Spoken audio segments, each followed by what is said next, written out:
recently picked up this attachment for a motorcycle helmet. It's actually a clamp for the camera. It's looks like 2U third generation motorcycle helmet bracket. And what I thought was kind of unique about this one is that the attachment actually is it's like a clamp type mechanism.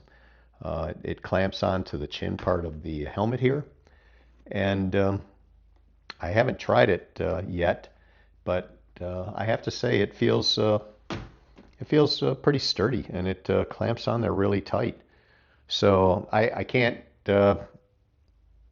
say anything yet for the durability and long-term use of this thing, but I do think that it clamps on nice, and comes with this little wrench. So what you do is you just tighten the wrench up and the clamp up till you feel like it's snug. I'm sure you don't keep clamping it down until you break something apart, but it is pretty tight on here. And then what I've done is I've added just a little metal plate here on the inside to attach my DJI microphone. The microphone actually has a magnetic attachment, so I'll just attach the microphone right here. You don't have to necessarily add a plate into your helmet. You could use Velcro or something else to attach it, but here I'll show you what it looks like there.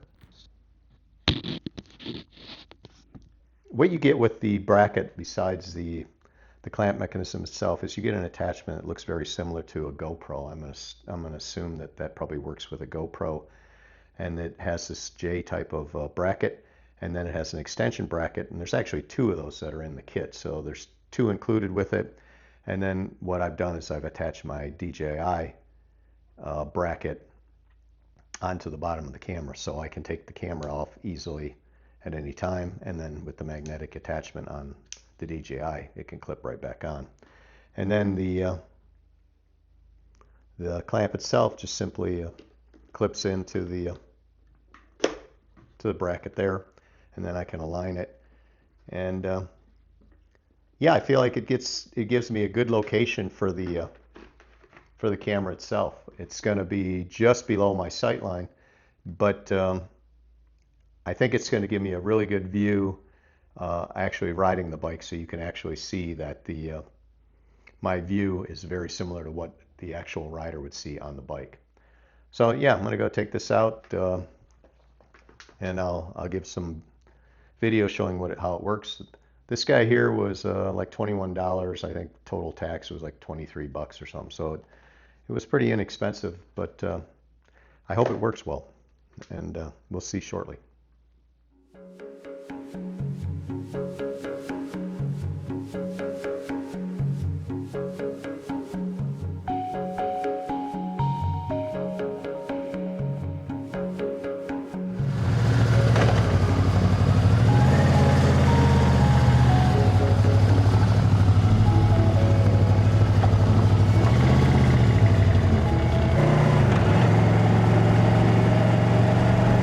I have my face shield up right now.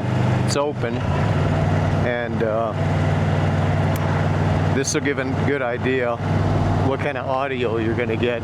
You can see the face shield's up here, and see how the audio comes on with no face shield. I know some guys like to ride without a face shield. I know I do. I have a full face helmet that actually has flip up with the chin, so you can open it up. Then I also have a half helmet that I wear a lot of times, where I just like having the wind in my face and feeling the air. I like the feeling of not always having my ears covered, and so I'll wear that pretty often. But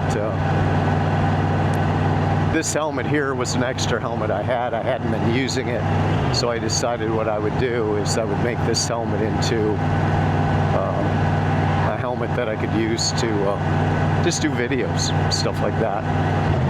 What's nice about where I have this camera mounted is that I can just see the top of the video screen on the camera, on the back of the camera. And what's nice about that is I can see if the audio's working, because you get the the green like readout bar for the audio along the top, and I also can see the seconds and minutes that are going by. It doesn't block my view at all in any way, but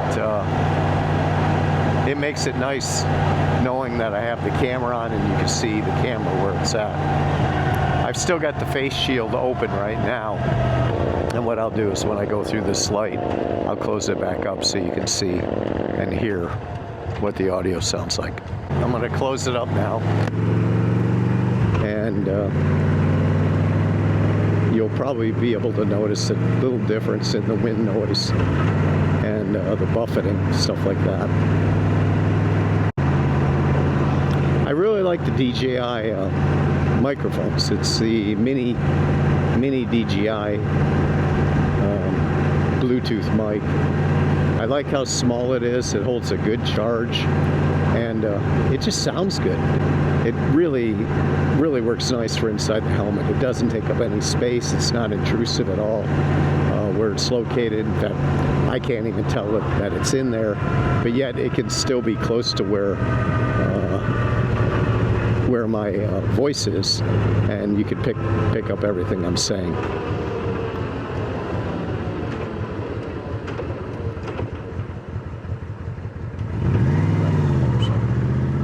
One of the things I wanted to point out was that the close-up shots of the helmet at the beginning of the video were actually done with an iPhone rather than with the DJI Action 4 camera.